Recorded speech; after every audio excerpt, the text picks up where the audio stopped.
ছোট গাড়ি হওয়ার কিন্তু সুবিধা এইটাই যে যেরকম ট্রাফিক থাকে না, ট্রাফিকের মাঝখান দিয়ে কিন্তু ছাই ছাই করে বেরিয়ে যাওয়া যায়।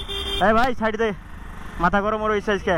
আর এটা কিন্তু দেখতে পাচ্ছ, এটা কিন্তু ধোলাকুয়া, সব থেকে সুন্দর জায়গার মধ্যে কিন্তু একটা। আর ধোলাকুয়ার আমার যেটা মনে লাগতেছে যে ট্রাফিক হওয়ার কারণ হচ্ছে ধোলাকুয়া ঠিক মানে ওইখানে নিচে, তো নিচু জায়গা যত সময় জল জমা হয়ে রয়েছে, ঠিক আছে। আর আগে তো যাচ্ছি, যে দেখাচ্ছি তোমাদের যে ওইখানে কি হিসাব কিতাব আজকে। আর আজকে সত্যি কথা বলতে গেলে কমসে কম দিল্লিতে আমার লাইফে কমসে কম 10-12 বছর হয়ে গেল দিল্লিতে আসা, তো এরকম ট্রাফিক অ্যাকচুয়ালি কোনো দিন পাইনি আমি, সত্যি কথা বলতেছি, কোনো দিন এরকম ট্রাফিক পাইনি যে ট্রাফিকটা আজকে পাইছে। আর আজকে ট্রাফিক হওয়ার কারণ হলো এটাই, মানে খুব খুব বৃষ্টি হয়েছে, মানে আধা ঘন্টা বৃষ্টিতে এবার দিল্লির এই হাল।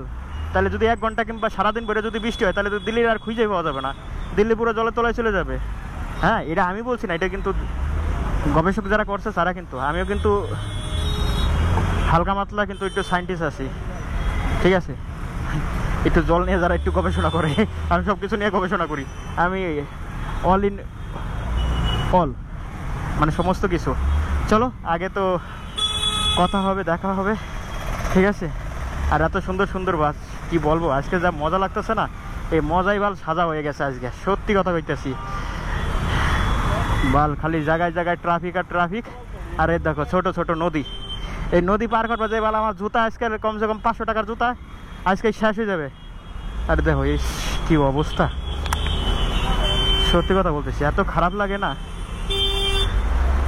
একদম জম্বের প্রচুর খারাপ লাগে।